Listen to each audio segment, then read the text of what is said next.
2001 की एक बारिश भरी रात थी। मुंबई के अंधेरी इलाके में एक छोटे से किराए के कमरे में एक आदमी फर्श पर बैठा था। सामने मेज पर एक अधजली सिगरेट, खाली कॉफी का कप और कुछ फटे हुए कागज पड़े थे। उन्हीं कागजों में एक स्क्रिप्ट थी जिस पर ऊपर लाल स्याही से लिखा था रिजेक्टेड। उस आदमी की आंखें गीली थीं, लेकिन वह रो नहीं रहा था। वो आदमी अनुराग कश्यप था। बहुत कम लोग जानते हैं कि उसी रात अनुराग ने अपनी डायरी में एक लाइन लिखी थी, अगर ये इंडस्ट्री मुझे नहीं अपनाएगी तो मैं अपनी इंडस्ट्री खुद बनाऊंगा। ये कोई फिल्मी डायलॉग नहीं था, ये एक टूटे हुए इंसान का वादा था, और यही वादा आगे चलकर भारतीय सिनेमा की दिशा बदलने वाला था। अनुराग कश्यप का जन्म 10 सितंबर 1972 को उत्तर प्रदेश के गोरखपुर में हुआ। उनके पिता एक सरकारी इंजीनियर थे, जिनकी नौकरी के कारण परिवार को बार बार शहर बदलना पड़ता था। कभी गोरखपुर, कभी देहरादून, कभी बनारस, कभी इलाहाबाद। ये लगातार जगह बदलना अनुराग के भीतर एक अजीब सी खाली जगह बना रहा था। वे हर स्कूल में नए बच्चे होते, नए दोस्त बनते और फिर अचानक सब छूट जाता। बाद में अनुराग ने एक इंटरव्यू में कहा था, मैं कहीं भी टिक नहीं पाया। शायद इसलिए मेरी फिल्मों के किरदार भी कहीं टिक नहीं पाते। बचपन से ही अनुराग सवाल पूछने वाला बच्चा था। क्यों ऐसा है, क्यों वैसा नहीं। स्कूल में यह आदत अक्सर उन्हें सजा दिलवाती थी। वे पढ़ाई में औसत थे, लेकिन किताबों से उन्हें गहरा लगाव था, खासकर उन किताबों से जिनमें दुनिया सुंदर नहीं बल्कि कड़वी दिखाई जाती थी। Dostoevsky, France Kafka, Saadat Hasan Manto, Premchand, ये लेखक उनके किशोर मन को झकझोरते थे। अनुराग के भीतर धीरे धीरे ये समझ बन रही थी कि सच्चाई हमेशा साफ सुथरी नहीं होती। कॉलेज के लिए वे दिल्ली पहुंचे। हंसराज कॉलेज में पढ़ाई के दौरान उन्होंने थिएटर, राजनीति और साहित्य में खुद को झोंक दिया। ये वही दौर था जब देश में सामाजिक और राजनीतिक उथल पुथल थी। अनुराग हर विरोध, हर बहस का हिस्सा बनना चाहते थे। वे सिस्टम से चिढ़ने लगे थे। उन्हें लगने लगा था कि ये समाज नकाब पहनकर चलता है, और यहीं से उनके भीतर का फिल्मकार जन्म लेने लगा, भले ही तब उन्हें खुद इसका एहसास नहीं था। दिल्ली में रहते हुए अनुराग ने पहली बार विदेशी सिनेमा को गंभीरता से देखा। Akira Kurosawa, Martin Scorsese, Jean Luc Godard, Stanley Kubrick, इन निर्देशकों ने उन्हें यह सिखाया कि सिनेमा सिर्फ गाने नाचने का नाम नहीं है। सिनेमा गुस्सा हो सकता है, सिनेमा असहज कर सकता है, सिनेमा सवाल पूछ सकता है। यही सोच उन्हें मुंबई खींच लाई।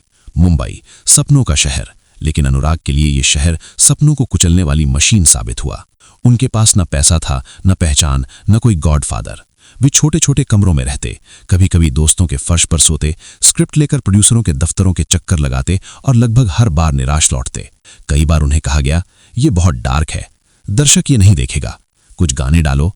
इसी संघर्ष के दौरान उनकी मुलाकात राम गोपाल वर्मा से हुई। ये मुलाकात अनुराग के जीवन की दिशा बदलने वाली थी। सत्या फिल्म के लिए अनुराग ने स्क्रिप्ट पर काम किया। इस दौरान उन्होंने मुंबई की अंडरवर्ल्ड को बेहद करीब से देखा। असली अपराधी, असली डर, असली हिंसा, ये सब उनके भीतर हमेशा के लिए बैठ गया।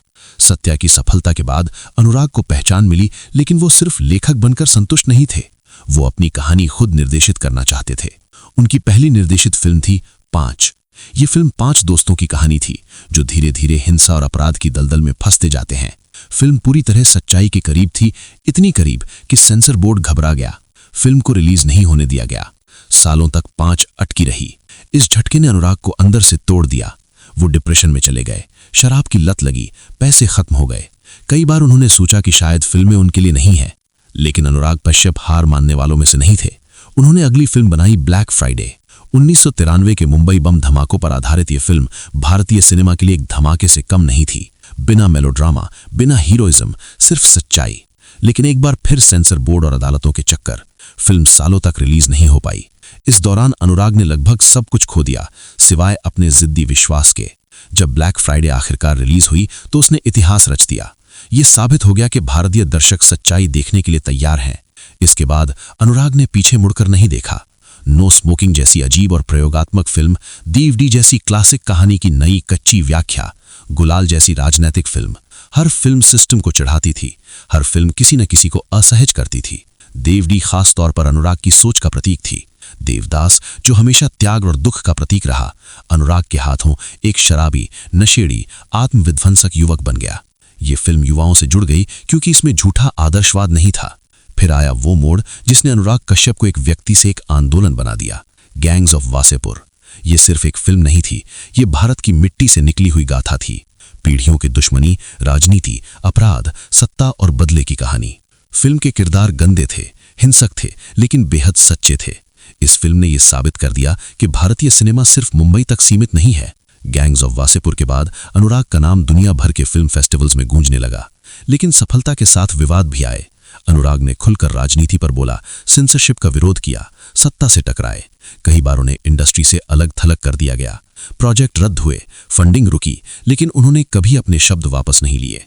व्यक्तिगत जीवन में भी अनुराग का सफर आसान नहीं रहा। रिश्ते टूटे, शादियां बिखरीं, दोस्त दूर हुए। उन्होंने खुद माना कि वे एक मुश्किल इंसान हैं, लेकिन उन्होंने ये भी कहा, मैं झूठा नहीं बन सकता, चाहे उसकी कीमत कुछ भी हो। आज अनुराग कश्यप सिर्फ निर्देशक नहीं है, वो एक विचार है।